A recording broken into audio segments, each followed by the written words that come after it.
Welcome to the Teach the Geek podcast, where engineer and author Neil Thompson talks with STEM professionals about public speaking, a struggle for many of us. Whether you're a novice public speaker or a proficient one, you can always pick up tips on how to improve. Here's your host, Neil Thompson. Welcome back to Teach the Geek podcast, the podcast where we help scientists, engineers, and other technical professionals communicate their ideas clearly and confidently. I'm your host, Neil Thompson, and I work with technical professionals so they can present more effectively, especially in front of non-technical audiences. And to learn more about that, you can go to teachthegeek.com. Again, that's teachthegeek.com. On today's episode, which, as I'm sure you can tell by now, is a solo episode, I want to talk about a challenge I noticed at a recent conference that I attended. And I think other really smart people should be aware of. There's this communication gap that exists when you move from your technical peers to decision makers, investors, or end users, essentially going from the technical to the non-technical. So a couple of weeks ago, I attended the SPI Optics Photonics conference. SPI is a technical association that's geared more towards laser physicists, optical engineers, people that deal with lasers and light. They got engineering and sometimes physics backgrounds. So as you can imagine, these people are really smart. And while the presentations were technically very technically very effective, what's the best word? You could tell that the people who were talking were knowledgeable about what they were talking about. A question that I kept thinking about is, what happens when these presenters step outside of their field? So at the conference, they're speaking to other technical people, because that's who's in the audience. But when the audience isn't filled with physicists and engineers, what happens if the people who are in the audience are the people who control budgets, timelines, or product adoption? So these are these decision makers that I spoke about earlier. What then? And I think one of the biggest challenges I saw at the conference with the speakers was engagement. I noticed that many had slides that were dense with text and packed with diagrams and charts and tables. And that can work in a room full of technical experts because you can take a picture of the slide and review it later. That's often what happens at these conferences. But that's not going to work too well if you're in a presentation with the CEO, an investor, or other non-technical people. I highly doubt the CEO is going to whip out his phone and take a picture of your slide. And the reason for that is because they start at a disadvantage. They don't share your vocabulary as a technical person or your baseline knowledge. Your job as the technical presenter is to bring them in, and that means minimizing text, using fewer visuals per slide, and making it easy for them to focus on what really matters. And you don't want to have them guessing as to what matters. And that could very well be the case if you have a whole bunch of visuals on a slide, or you have a whole bunch of text on the slide. What am I supposed to be focused on at any given time? Because when you do that, they're going to look at the visuals, they're going to read the text. They may very well miss something that you said because they're busy looking at all these images and reading all this text. And now the communication gap just gets even wider between you as a technical presenter and the non-technical audience. So engagement is the foundation. I mean, if they're not with you, nothing else really matters. And then that's why you end up having people staring at their phones, staring off into space, possibly falling asleep. You don't want any of those outcomes. You want them to really understand what you're talking about. The second challenge I see is balancing technical depth with clarity. In more research circles, complexity is often a badge of honor, but outside academia, complexity can be a barrier to understanding. Simplicity isn't dumbing things down, as you might think. It's smart strategy. Analogies, storytelling, and plain language don't weaken your expertise. They make it accessible to these non-technical people. So you really need to remember, the people you're speaking to may control resources critical to your project. And if they don't understand you, nothing moves forward. And a trick that I have to really get past all of this is to think back to when you weren't that technical expert, before the degrees, before the technical roles. What were you? You were a non-technical person. What information could you have handled then? And then that's the person you want to present to, because in many instances, that's the person you are talking to, a non-technical person, like you once were, not the technical expert that you are now. And I think a lot of technical people, they just forget. They didn't always have that PhD in computer science or in applied physics. They were that non-technical person that didn't understand all the jargon that they understand now.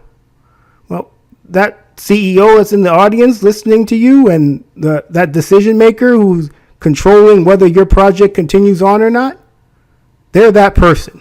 They don't have that PhD in computer science or applied physics. They don't understand the jargon. What are you going to do to make them understand? And I think the third challenge is handling Q&A.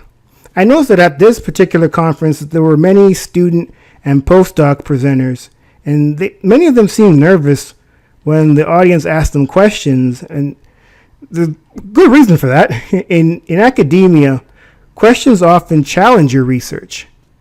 I know in a lot of instances when people talk about the audience for a presentation, they say, well, the audience wants you to succeed.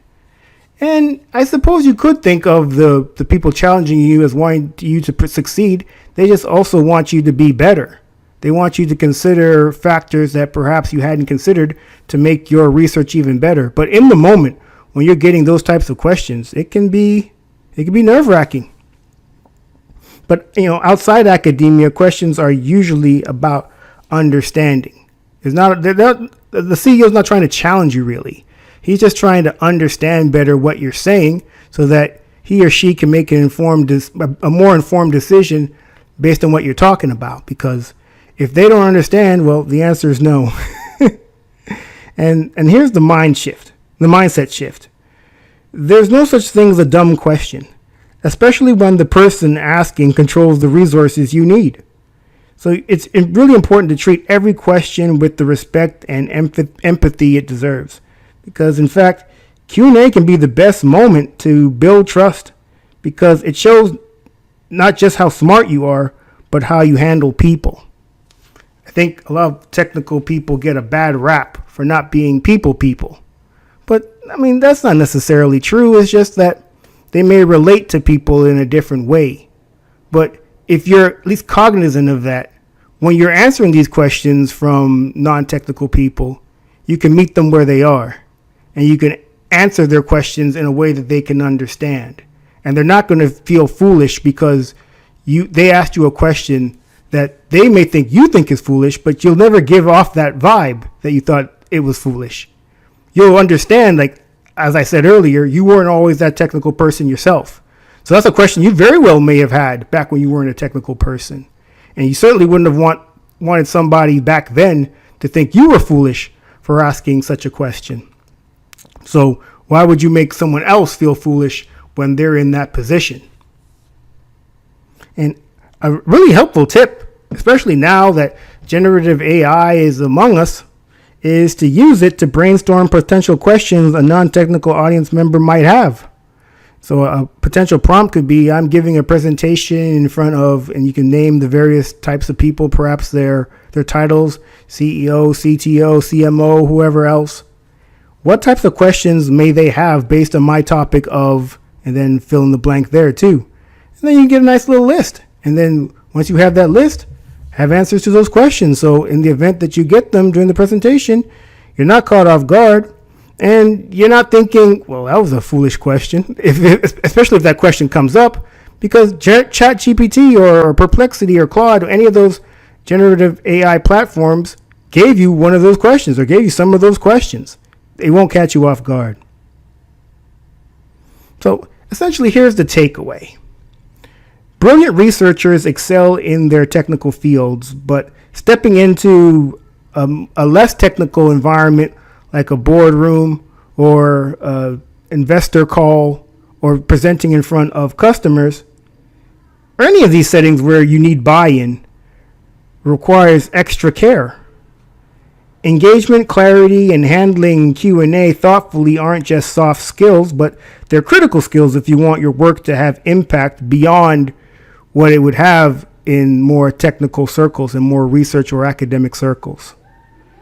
So if you're a technical professional looking to bridge this gap, you can start small. So try simplifying one presentation, focus on engagement, and prepare for real questions. And over time, you'll find your ideas not only understood, but embraced.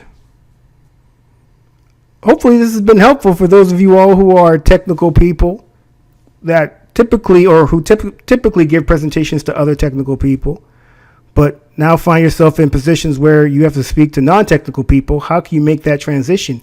How can you narrow that communication gap? Again, my name is Neil Thompson. I'm the founder of Teach the Geek.